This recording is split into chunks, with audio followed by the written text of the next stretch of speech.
we wish that we had someone to look up to. We wish we had someone to say, like, okay, this is how you go through your, healing traumas together. This is how you solve conflicts together. Every situation won't fit everyone, but at least if someone gave us one thing that may work, then so be it. So Yeah. that's, go ahead, babe.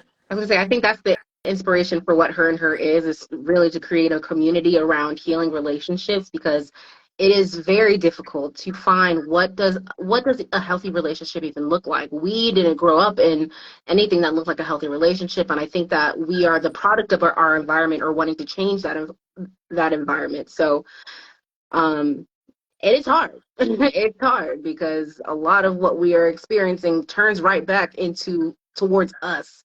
So it's like telling us that we need to change what we've been doing for the past however many years we've been alive. So yeah, So we just yeah, want yeah. I want to do a check-in though. I always want to see, like, where are you guys from? Where are you guys listening from? We see some familiar accounts, but we see a lot of new accounts as well. Just so y'all know, I see those requests to hop on live with us. Maybe one day in the future we'll do that. Especially, like, we'll probably invite you beforehand, but we probably won't have anybody on today. But this week, we thought it would be a good idea to engage you guys into our Instagram channel.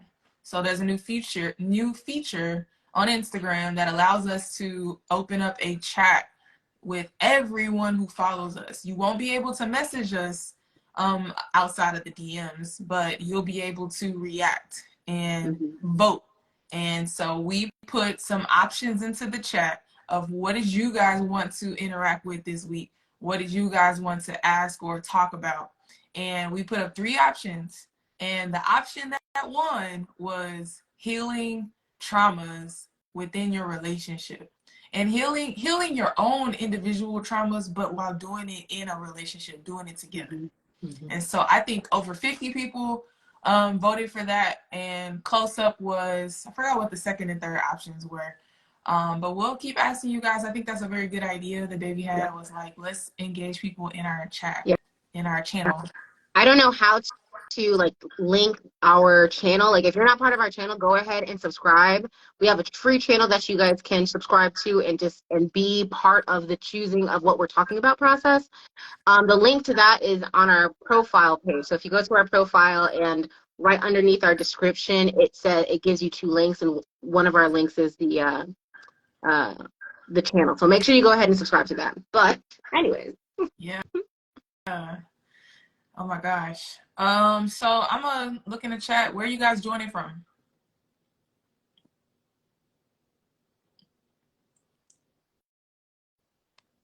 Hey y'all. Baby, I think we got our I was looking through our DMs, and I think we got our first, I think it's a first nasty photo. And with this dude, thank God Instagram allows you to, so before you can see the video, it's covered and it says, this is a photo, do you want to open this? And so you can click on it and it's still blurred. So you can't really see the photo. But I clicked on it to where it shows a blurred version, and I was like, block. If anybody's sending us any pictures, like, we're not going to most likely not open them, especially if there hasn't been any correspondence between our accounts. So yeah. That Shout out person's blocked. right. But shout out to all of our new followers. Our channel, or I keep talking about channel, our page has been growing a tons. A lot of people are tuned in from all over the world. A lot of people are in relationships. A lot of people need resources and tools and people that look like us to give them our experience. So we really truly appreciate you guys for sharing, and whether it's hate or love, it's all good. It's all good. Yeah, we get a lot of that, but it's all right, So let's talk about healing. Yeah. Let's dive into this topic, because we were talking about it this morning. We were just mentioning about how through our relationship has really been a process. By the way, we've been together for 4 years. It's been a process of, first of all, just understanding each other, and continuously understanding each other. I don't think that we're ever not going to strive to understand each other, because we are always forever changing. But starting off, I feel like that's why how relationships sometimes can be rocky, is if you don't understand the root of why someone is reacting the way that they're reacting, why they are seeing, a situation the way that they're seeing the situation, um, then you're missing each other. Lauren and I, we've been focusing on building like a bridge of understanding. So moving forward, if I have some kind of trigger that's triggered, she understands, like, okay, here goes a trigger, and this came from here, and this is what she's doing to work towards it. But yeah, most of our triggers, like, for sure, comes from childhood. And I think that we've been using a lot of this time to reconnect with the younger versions of ourselves, to uncover who we really are. So before we hop into that, let me ask you this. For somebody who is maybe hearing these vocabulary words for the first time, Yeah. What is a trigger in your own words? Yeah. So I would say a trigger is a reaction that you have to some kind of situation, some stimuli or whatnot, and it rises an emotional response out of you.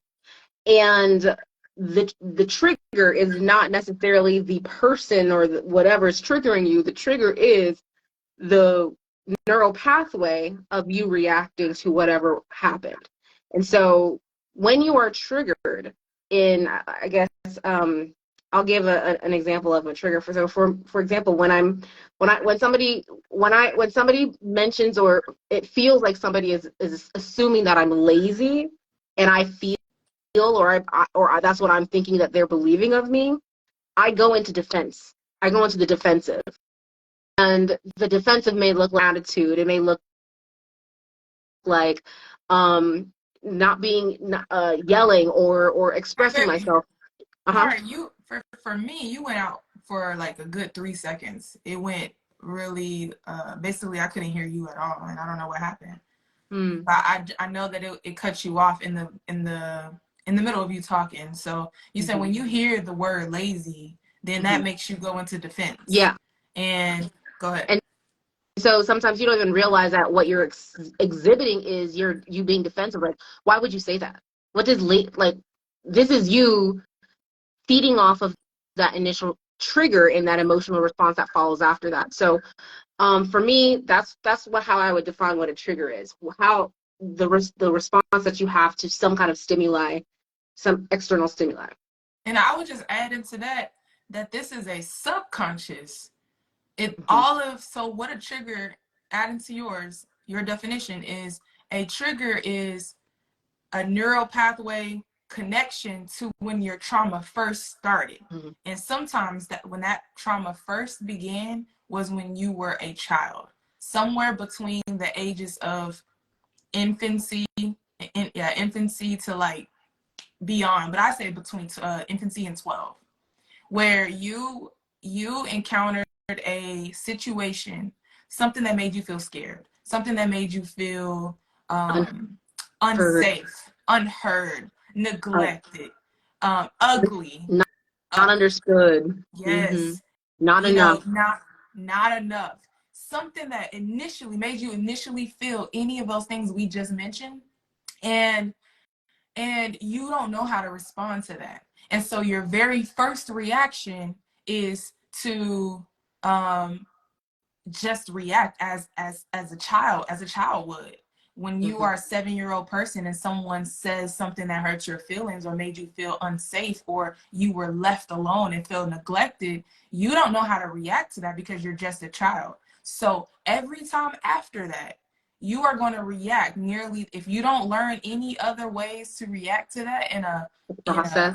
In a process that will help you out, you are going to continue to react in the same way, no matter how old you are. Sometimes 50-year-olds, 60-year-olds, 70-year-olds respond as if they are 13 years old again. I think we hit on that in a live a few times before this. And where I said sometimes when you're in a relationship, Natalie stops dealing with the 31-year-old Lauren, and now she's dealing with the 7-year-old Lauren. The first time somebody at school called me a name, and somebody, you know, made me feel unsafe, where I had to put on my armor and defend myself. And that is a survival mode, reptilian mode. You know, that is that initial response that we continue to carry out throughout our whole entire lives until we substitute a different response, until we go to therapy and we figure out, oh, I don't have to, I think, I don't have to drink my problems away. I don't have to respond to my sister or my mom in a outburst and yelling and I'm about to scream my lungs out. Because I learned that when I was 7. I don't have to do that now as 31. I learned different tactics and different ways of expressing myself, which is very, very important. Yeah, I think that on top of like expressing yourself, like before that, is first just becoming aware that that is what is happening, that that is what you're feeling, and taking the time to be compassionate with yourself, and understand that you are not what you're feeling. Be able to pull back the I don't know, the microscope or whatever, pull back and allow yourself to feel whatever you're feeling, identify it, process it, and ask yourself, like, why am I reacting this way? So you know what helps, you know, mm-hmm. when you're mentioning that it's important to be aware, you know, like what helps your relationship so much is to be aware of self. And that is everything in this society. It distracts us away from paying attention to ourselves. It makes us pay attention to celebrities, makes us pay attention to taking care of other people. And of course, being of service is so important. But when we're not self-aware, then a lot of things go under the rug. A lot of things go unnoticed. A lot of things go missed because we are acting. A lot of what we do is subconscious.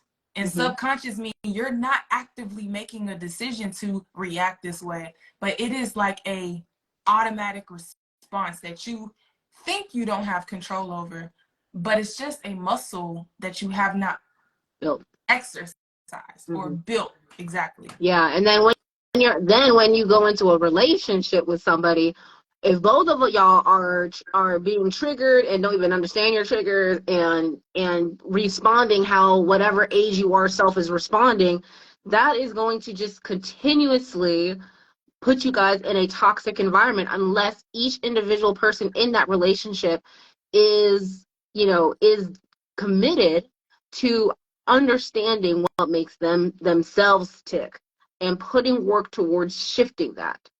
Y'all, I'm gonna tell you, I would say that it becomes easier and when at least one person is self-aware, but I would still say it's hard. When there's only it works when there's 2 people in a relationship that is devoted to becoming self-aware.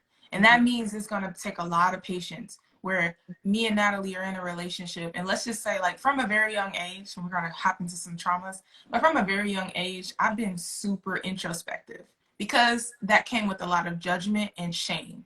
And that came with, and I'm gonna talk about what my traumas were that made me go into judgment of myself and that made me go into introspection. But I've been an introspective person for a very long time, which means I have always tried to see myself through other people's eyes. I wouldn't recommend it for anyone because it will drive you crazy trying to always measure yourself. How would somebody else see me? And because it worked in my favor, because I always was trying to figure me out.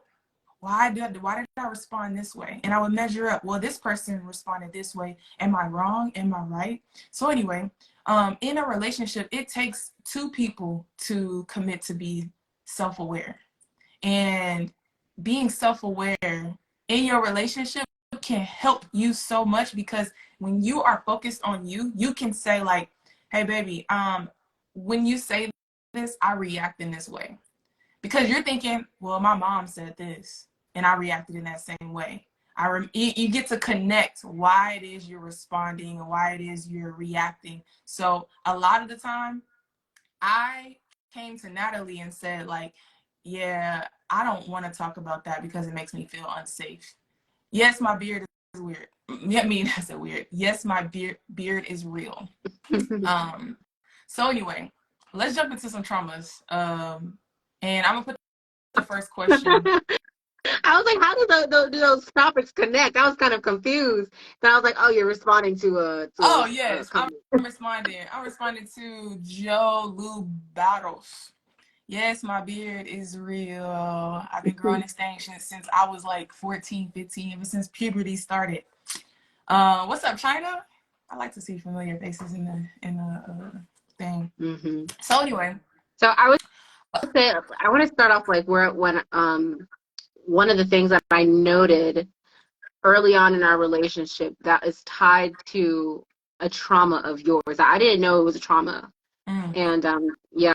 So when we lived in DC, we would always go out on the train. And at home, we would be all cuddly and just lovey-dovey and, all up in each other's space.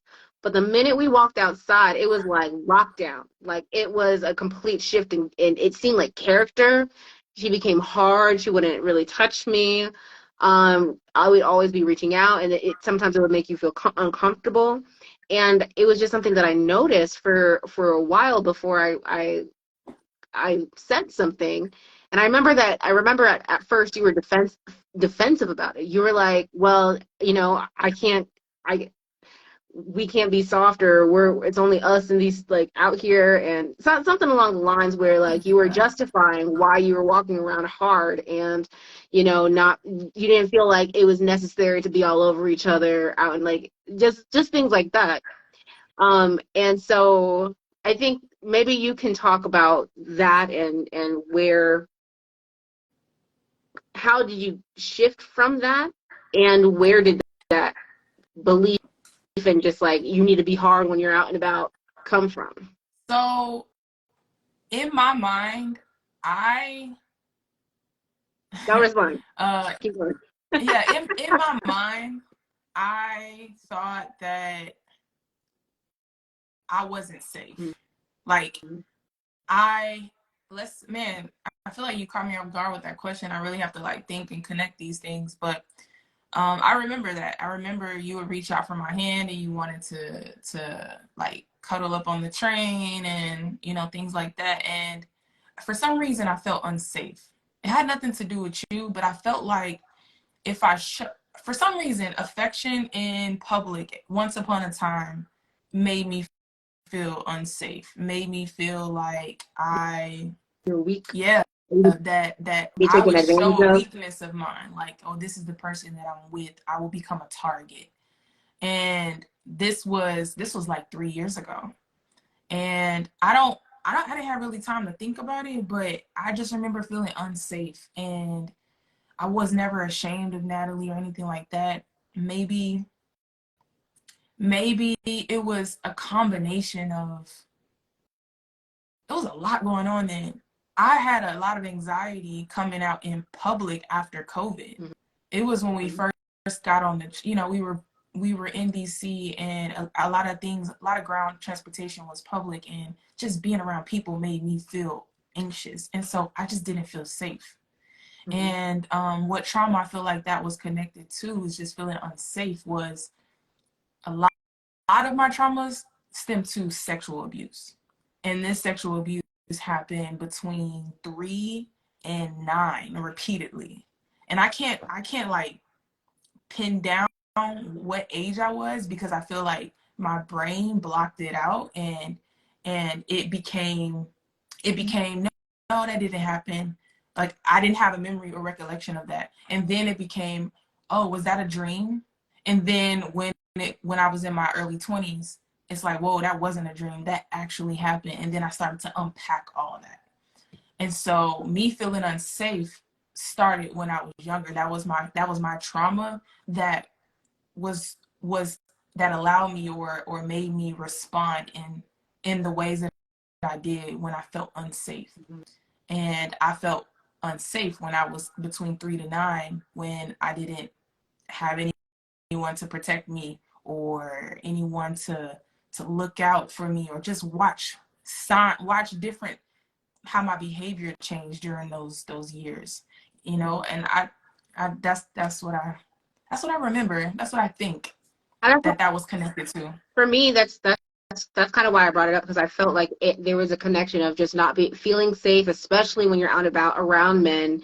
You never want to be taken advantage of, and you almost made it a life commitment to never be taken advantage of again, or even be perceived as vulnerable. Yeah. And That was a big thing about being vulnerable. I honestly had a problem showing my femininity for a very long time, because I thought as a young person, like when I was young, that if I acted girly, that was going to make me fall victim again.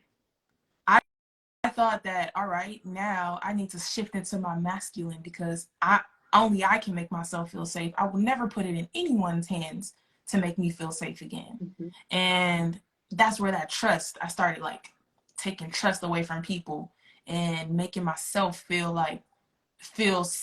safe, because I didn't feel that, from a very young age. I'm like, I will never fall victim. No, I won't show my legs.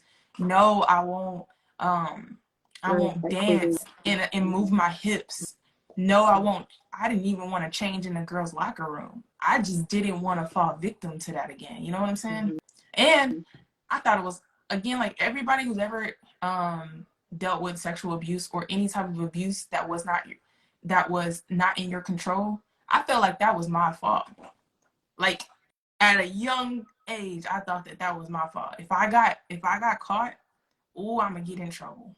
I didn't think that, oh, this person's older than me. I'm just a toddler. Of course, I should be believed. Like I should be the person to be rescued. Like there's no way that I'm not gonna be. But in my childlike mind, I thought, I'm gonna be blamed for this. This is my fault.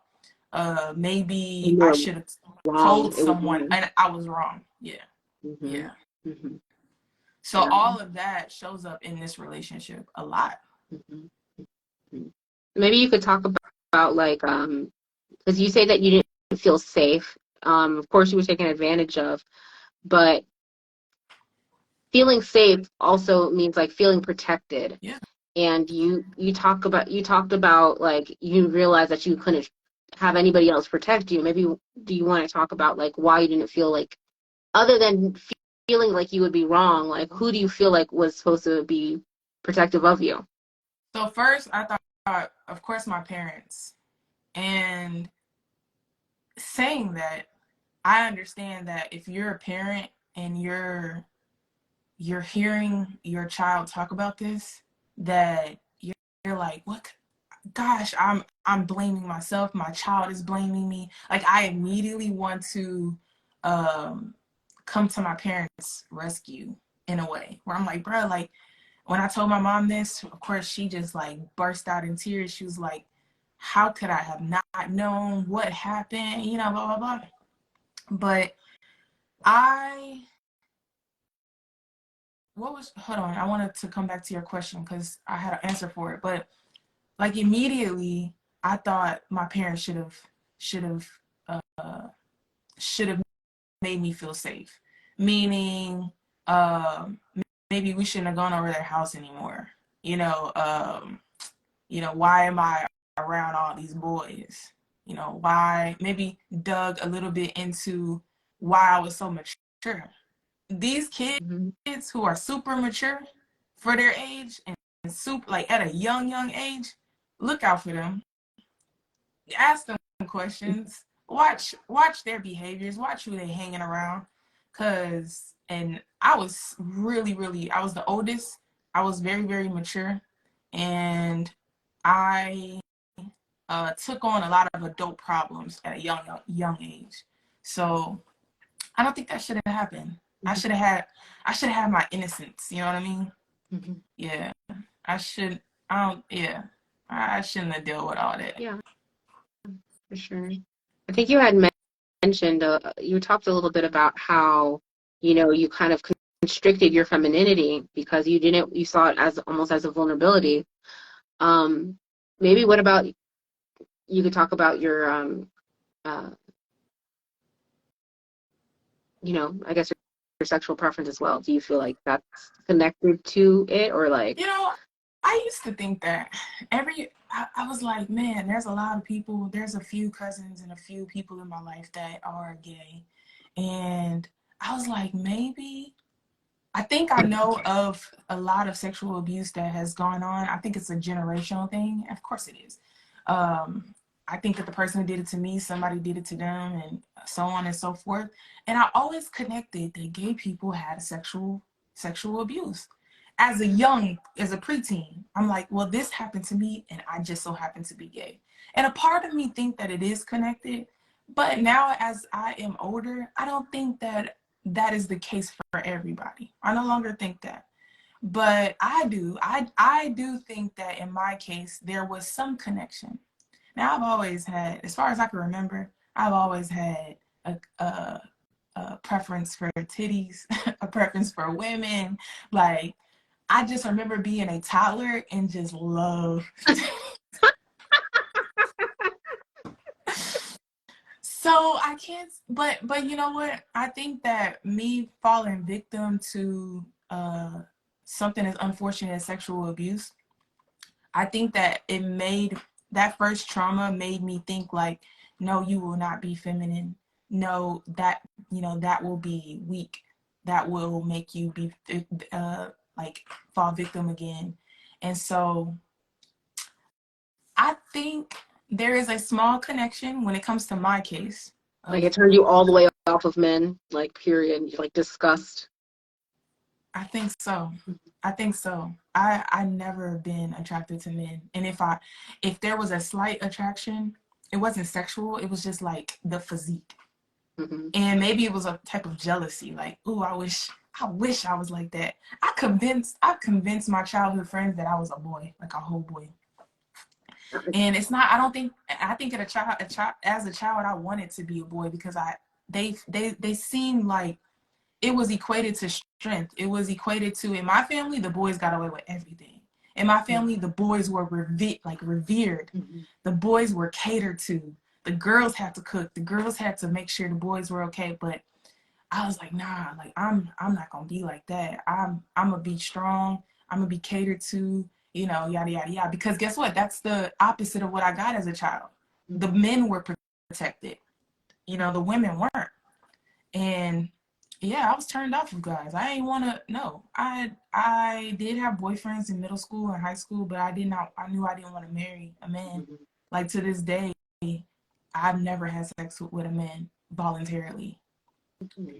And I don't honestly don't think it will ever happen, you know? Mm-hmm. But my attraction has always been towards women. I like femininity. I know I've spoken on that before. I like almost to a point. I think now that I embrace my femininity and my masculinity, like I love bouncing between both of them. I um, feel like that is my acceptance of myself, accepting that yes, Lauren, you've gone through this trauma. That was not your fault, and it doesn't mean that you're feminine, like that you need to hide your feminine parts of you. It's okay Mm-hmm. to embrace all of you. It's okay. So now that has allowed me to be comfortable with both sides. Yes, I could be as feminine walking around, um, to as comfortable as I want with this masculine beard on my face. That's how other Mm-hmm. people will see it. I was gonna say, yeah, people were asking about your beard in this chat and whatnot, and whatever perceptions that they have about what it means to have a beard as a woman and what you must be and blah blah blah. Like, as long as you yourself are confident within yourself, and your beard has been a journey for us, right? Like since when I met her, she would shave it all off, and it's something that you've been dealing with for years since puberty because you have PCOS. You did everything. You plucked, I you waxed. waxed, you I lasered. laser hair removal. Yeah. I plucked constantly. Like Right. I remember laying in my mom's lap in high school and she would pluck hair by hair by hair Yeah. because I did not want that darkness around. Yeah. But the moment I embraced it and realized that I can still be feminine with this on my face, Mm-hmm. it was a game changer for me. Yeah. But then you turn around and the response to it, that this is why it's like once you get to a point of understanding and knowing of yourself, outside influences don't really affect you, but to see how triggered people are to just you expressing and accepting things about yourself, they have to make a story to even allow it to make sense in their mind, right? It's just Nobody can, reflecting. It's just reflecting that, man, she's doing something that I'm unable to unlock for that it myself. makes She me feel how uncomfortable. how in the Mm-hmm. world is she able to be a girl in this world with a beard on her face and Mm-hmm. be this comfortable and confident? There It's must be just something mirroring, wrong with it. right? It's just to the other person. It's just mirroring to you that you haven't unlocked something within you. I've unlocked something within me, and now I can care less. But you still have work to do. There's parts of you that you have not embraced. Mm-hmm. Mm-hmm. So I want to. Mm-hmm. tell me another way our traumas have come up in our relationship, and how do we respond to them? I think I guess I'll speak on myself. I think one of the traumas that I deal with is like the fear that you're gonna leave me, right?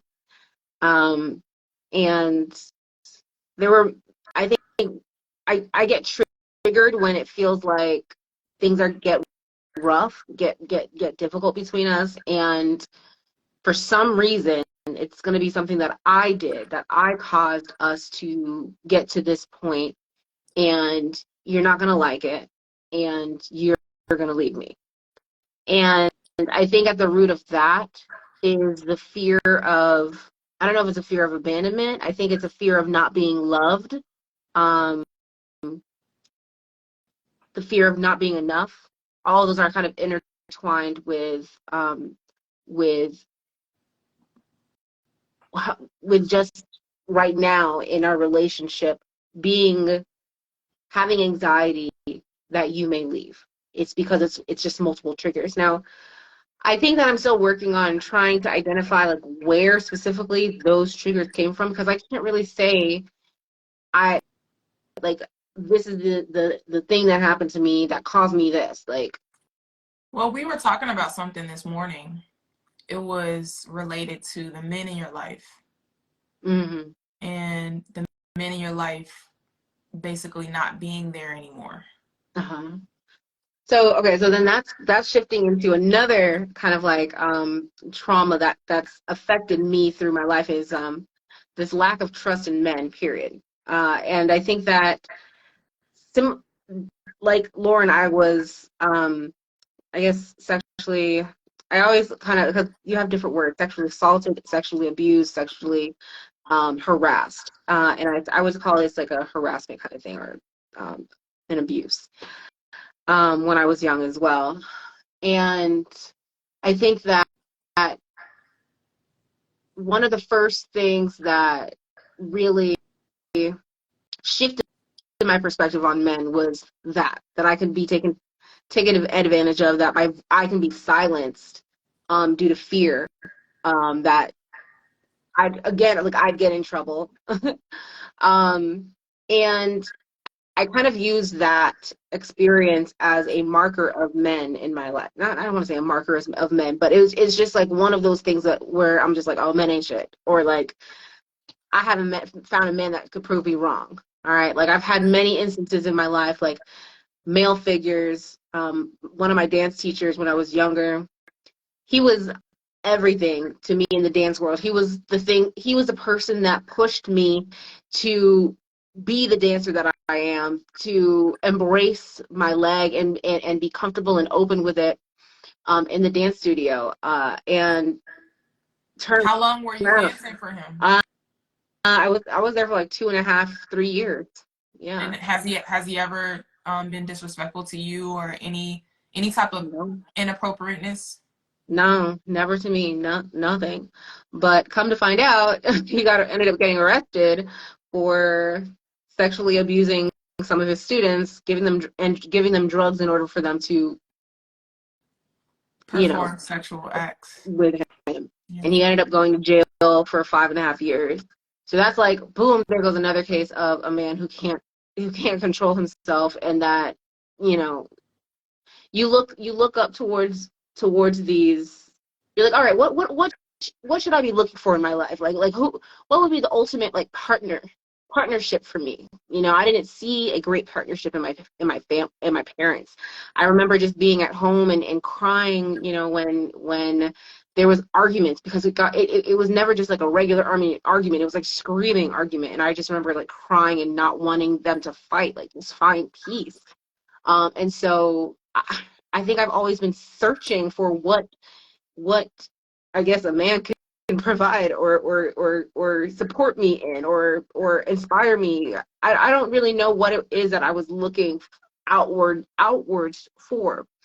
Um, but I think that just the traumas, those experiences in my life had me reframing how I thought about men. And I think that I got to a point where I was just, you know, even my dad in the divorce, like he, there, there's a lot. So I think that at the root, the way that I reacted and responded to these people doing these things to, not even to me, but I perceived it as being to me. Like, it just made me disgusted, Yeah. you know? And so I think I had to start figuring out how to be that for myself. Um, and I stopped really looking for it in men. I think I kind of just assumed that all men, like, I feel like that's why it was so easy for us to start, because I think my walls were down for you versus men. Like, men, my walls are all the way up, and you give me one reason, I'm like, bye. So You know? so your traumas, did it stop you from dating men? It didn't, but again, I think that I had my walls up, and They had a few more hoops to jump through than yeah, I did. yeah, yeah. Because I didn't feel comfortable. I've always felt like there was going to be an underlying something that I'm going to experience with them, or find out, or that they're just there for the physicalness of a relationship. And I had gotten to a point where I was above that. Like, I didn't want that. I wanted connection. Yeah. Yeah.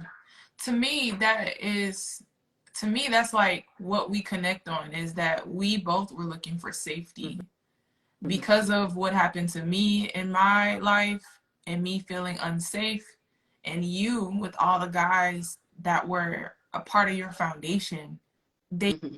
didn't make you feel safe. Mm-hmm. You know, even when you thought that there was safety from your dance teacher, you realized, oh, he's capable of this, you Yeah. know? It's And like I, maybe things. right. And I can see why, you know, when you're feeling unsafe and you have felt that so long, you're like, well, my partner's going to leave me, because I've seen that Yeah. example. And for me, Okay. something to help out when you have a partner who's constantly afraid of you leaving, I can see how that make it be like, dang, bro, like, no, I'm not gonna go nowhere, to the other partner. But when you understand your partner on a different level and you realize all of what they've gone through, then you're like, nah, baby, let me give you this reassurance. Let me show you that we are both changing. We are both evolving. We're not staying the same. So with me evolving and with you evolving, meaning your thought processes are changing, and you are forever growing and thinking through your traumas, and we got each other. There is no Mm-hmm. way I'm going to leave you, and it ain't gonna be because of, you know what I'm saying? Like, whatever thing you can think of in your head, I'm here to give you reassurance because one, I understand what it is you've gone through, and I also can empathize, and I also can relate. So now it comes to her to say, like, I recognize that the reason I feel like you're about to leave is because of this trauma. So I'm gonna talk with you about that. You know, I'm gonna connect with my partner because I got the self-awareness. I can then come to my partner not in an explosive way and be like, he just like every other nigga, you gonna leave me. You know, I don't have to come like that. Natalie doesn't have to come to me like that. But we can come to each other like, you know what, I understand this is triggering you, and I did not intend for this to be a trigger for you. You know, let's switch gears. Let me provide you any type of reassurance. What would you like? You know, what will make you feel safe? You know, I'm like, I want to summarize kind of like everything that you said, because I think it's so important to like reiterate what a healthy relationship is. Are two people, it's a partnership of, first of all, being committed to understanding yourself to a depth of understanding that you can communicate what it is that you're feeling, experiencing, thinking, believing to your partner, and for your partner to also have that same openness, that being able to basically have provide your partner with a safe space for them to go through and grow in that through. So we don't even realize when we are triggering each other, and we're triggering each other because for some reason we don't feel safe. But to be able to bridge not feeling safe on either side, it's about one, first of all, one person feeling and understanding themselves, two, communicating that to their partner, three, their partner being able to identify when it happened to them, and then also just help support them through that. And having the patience. Because this is cyclical. This is going to happen over and over and over again. When you're teaching a child something for the first time, you know, because you're dealing with child traumas. When you're dealing with teaching a child something for the first time, you're going to not say it once or twice. You're going to have to say it 15, 20, 25 times. So guess what? Reassurance is given 20, 30, 50 times over and over and over again until they have exercised and built that muscle of, I don't have to keep telling myself that I'm going to be left, because now I have built a foundation of safety in this relationship. Yeah. Yes, this may have happened, but guess what? I am not responding as if I'm 7 years old again. I'm now building new responses to being triggered. And again, triggering, if you weren't here at the very beginning, a trigger is a response to the first time you were traumatized. So first time you're traumatized, you may not know. You may be caught off guard and don't know how to respond and know how to react. And so that first response is going to be repeated over and over again. But when you are older and mature and wiser and you learn more about yourself, you are going to build and be able to carry out different responses to traumas. Because guess what? People are not going to stop traumatizing you. Your responses, things that happen in your life, you have no control over, but the only thing you do have control over is the way you respond to it. And so you got to kind of like, you gotta understand how you are subconsciously so that you can make conscious decisions. It didn't take me a short time to figure out, oh, I don't feel safe and I need to ask my partner for reassurance and go to therapy. Like, I had to learn this through many, many years. Again, it was a process. I went from blaming myself, my subconscious tucking my trauma away, to where it was a distant memory, almost non-existent. Then when I became an adult and my brain was like, okay, she's ready to deal with this now, it hit me like a ton of bricks. And I actually want to talk about that. How may traumas show up in your relationship? I had an instance where I was sexually intimate with somebody, and it was penetration, and I'm not a big fan, but in the moment, this is how my memory popped back out. Like, this is how my sexual abuse trauma resurfaced as an adult. In the moment, it smacked me in the face, and I began to be so emotional, crying. That was a memory that I haven't had in like years. And that memory reminded me, because in my sexual abuse, I never thought that I was penetrated. I just remember being taken to the restroom, and like it was a lot going on. I ain't gonna get in detail, but I didn't know that I was penetrated until that experience happened, and it smacked me in the face. And I was like, bro, what? And it rocked my world. Like, and so that was in a early on relationship, like maybe 10 years ago. It And wasn't I that was, like, go ahead. sorry. It wasn't I was that gonna say, what? that was when you were able to be clear, and that opened you to share your experience with your parents, right? Yeah. Yeah. Actually, I shared with my parent, my mom actually, when I was in college. I think it was my freshman or sophomore year in college, for the first time. And it was never again talked about. It was kind of like, all right, we don't need to talk about that no more. It was like no questions, no, it was just because that was, I used to use my sexual abuse as a reason to justify why I'm gay. I never even told you that. So when I introduced to my parents that I was gay, I always tied it to, well, did you know that this happened to me? You know? And I use that as like a weapon of just like, before y'all, my Christian family, hop on me and chastise me that I'm gay, here's my chastisement of, did you know this happened to me?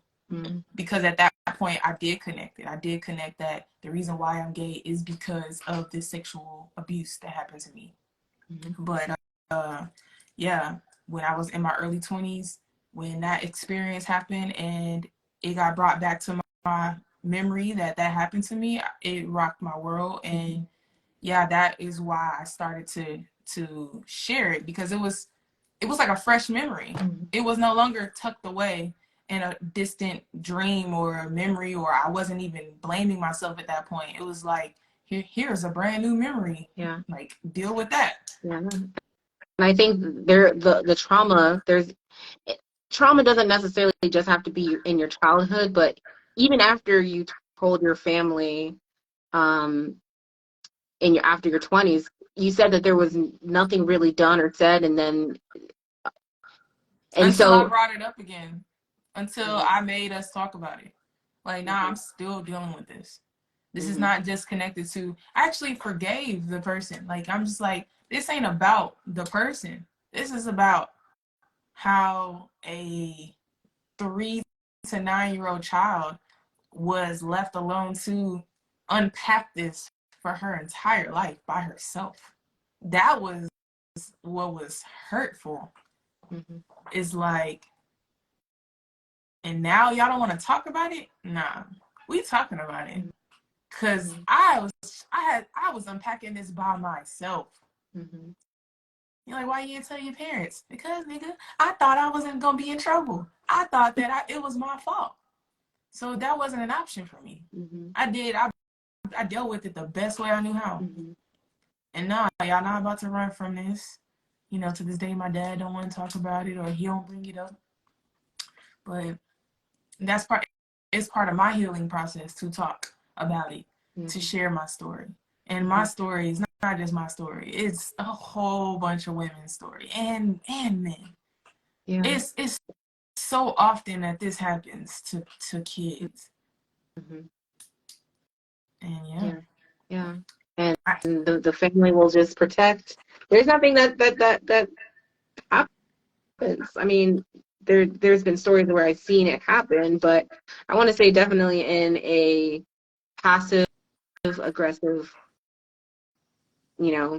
black black family, I think that it gets buried, yeah. or it doesn't even come to light, or people don't want to rock the boats or just keep the peace. And I'm like, keep what peace? Like, my peace was destroyed. Whose peace are we keeping? You know what I'm saying? Yeah, it is. It very much so. When you're in a passive aggressive family, and you want to not rock the boat, it's because you're afraid of what's going to be uncovered. You know who be trying to protect it? Like, let's be honest. You know who really be trying to protect it? The abused. The women and men who have also been abused are out here protecting abusers. I'm talking about older generation too. Like, oh, let's not talk about that. It's because you was abused and you didn't get to confront your abuser. You probably went and talked about it with somebody, and somebody told you how to deal with it, which was to be quiet, you know, which was a whole bunch of stuff. So I knew that in my family, I was not going to be afraid to talk about it. I don't condemn that person. Like, in my mind, this may not be for everybody, but like I said, I've been very mature from a young age, very introspective. I have forgiven that person, and I knew right off that it happened to that person. And 9 times out of 10, I just made up that 9 times out of 10, but abusers, people who are abused, sometimes go to abuse other people. You know, it's a high chance of that to happen. What do they say? All abusers, no, it's like all abused have been abused by people who've been abused, but not all abused go and abuse other people. It's something like that. But yeah, I knew that it was going to be hurtful for me, hurtful to myself, to carry on that hurt in a way of blaming, you know, him and all that kind of stuff. But you know, my process of healing has been to continuously talk about it, go to therapy, and figure out how I can use the story to help people. Yeah. I think another thing that I want to add, because we're talking about healing through our healing in our relationship, healing traumas while in a relationship. Healing trauma doesn't necessarily only have to deal with us and how we are interacting with each other, but one of the things that we are supporting each other through is also healing the generational traumas within our own family, healing the conversation and the lack of conversation in our families, being outspoken about things in our families. So nobody else has to go through what we experience. Nobody else has to feel like they can't be understood or seen or feel safe. And feel safe. I think that at the core of that, supporting each other and healing, it's a domino effect. If we are trying to heal ourselves, it's going to help our relationship. Why not pass that healing on to your family?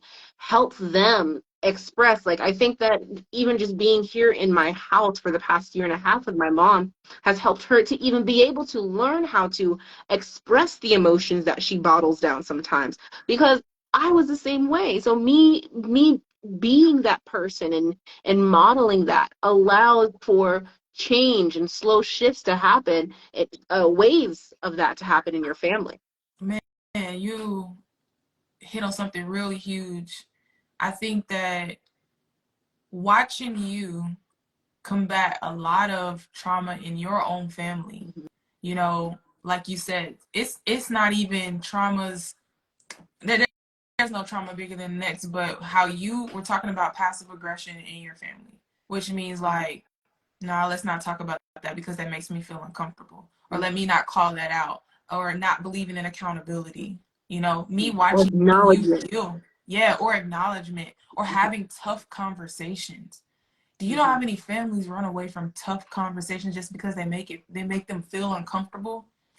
You have to realize that there's been so many members in your family that is feeling uncomfortable, period. So like, it never did sit right with me to not have a conversation because you feel uncomfortable. You know, I'm like, man, I've spent too many years being uncomfortable. This is not to make you feel uncomfortable, but this is for my healing. Right. And if it makes Right. you feel uncomfortable in the process, then we can deal with that. My purpose is not to make you uncomfortable, but my purpose is to hold you accountable Right. and make you aware so this won't Yeah. happen again. And as you're journeying through your own healing process, your own healing journey, things become so clear for you. Like, you can start looking at situations and being like, oh, they're reacting because of some kind of story that they're telling themselves. This has nothing to do with me. And you can literally rise above and not even get emotionally invested in things that don't need you to emotionally invest yourself in. You're able to come more peaceful. You're able to communicate and see people, like, literally be their mirror and understand them to a depth that they probably don't even see and understand themselves. Quick caveat is I realize that I don't have to come at them with judgment and say, oh, you being passive aggressive, like, and call things out. But what I've learned through you is there is a way of holding people accountable and calling things out in an empathetic, loving way, where I understand the root of why you are the way you are, mom or dad or auntie. I understand, or brother or sister. I understand who you are at the core. And because I've done my self-work, and I've become aware of myself, and I understand that everything that I am interacting with is a true mirror reflection of myself. That means there is a deeper understanding there. Now, I'm not calling you out for the sake of calling you out, but maybe the way we interact can come from a healing point of view and come from a healing space, where where I can lovingly call out a passive, like, I just can't stand passive aggression, but I can be loving in calling things out and say, you know what? I think what this person was trying to say was X, Y, and Z. Mm-hmm. Right. And you might be responding in a way that's not going to help you guys get to a solution. So you can become a mediator and be like, what this person is trying to say, and oh, what did you hear me say? These are tools that me and you are using that we've learned.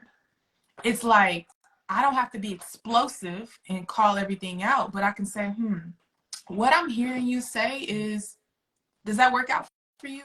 Okay, I'm noticing your body language. And sometimes I say this and sometimes I don't. But like, your body language is telling me otherwise. Are you sure? Are you 100% sure that you're comfortable with this? Those are some tools and tips that we've used within our family and with each other that has helped us navigate people who are not ready to heal and become self-aware. The hardest part about healing is, first of all, just being able to see the healing that you need.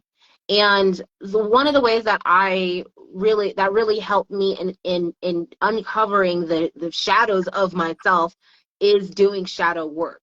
And shadow work looks like just digging and asking yourself questions that you've probably never even thought about asking yourself.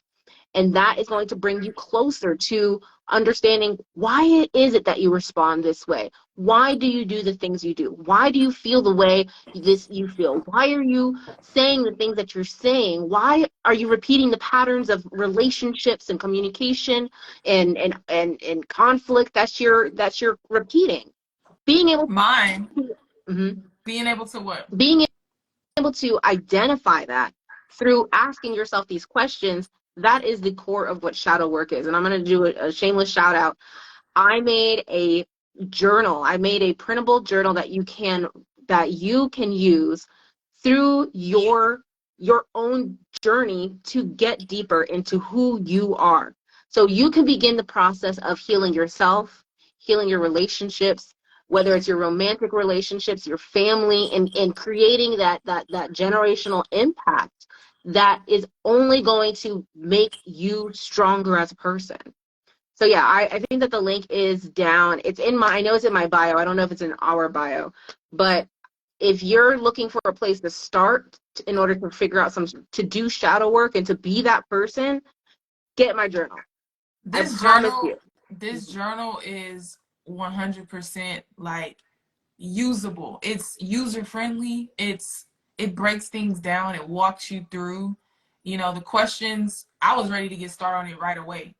The questions that it asked was so penetrate, like it penetrates you in a way that you're just like, man, I never thought to ask myself that question. You know, it makes you ponder and think and gets like you said, makes you get closer to yourself. One of my favorite questions is, what would you achieve if fear and doubt weren't standing in your way? Mm-hmm. What Another question I like is, what are your core values? Yeah. What are you think about if you were jealous of somebody? You ever got jealous of somebody and they're doing something that you jealousy is just a twisted way of it's twisted admiration. So really you admire something about someone, but it's just showing you what you want for yourself. So that what are you jealous of other people? That will show you what your core values are. You know, like, oh, I don't like the way that this person is showing that they got money and they're traveling. This person, oh, well, your core value is I want to feel freedom through travel.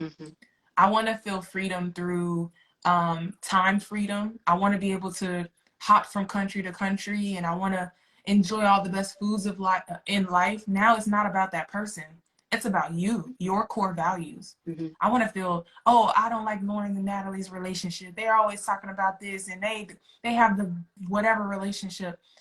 Okay, so now you want a healthy relationship. It's not about us, but that's your core value. I want a partner that makes me feel safe. You know, that will help you uncover some core values in yourself. That's one of my favorite questions. This was a deep conversation. This hour went by super, super quick, I think. Yeah, it did. Talked a lot. And if you were here from the get-go, then kudos to you. But yeah, I have some family that's here. I'm gonna go eat because I made some soup. Yeah. And yeah, I love you, baby. Before you go, can we ask one question just to see who was here from the very get-go? What was the most impactful part of this live? And you can either run this back and rewatch it and put it in the comments below, or you can put it in our live chat right now. But what was the most impactful part of this live? Healing traumas within your relationship.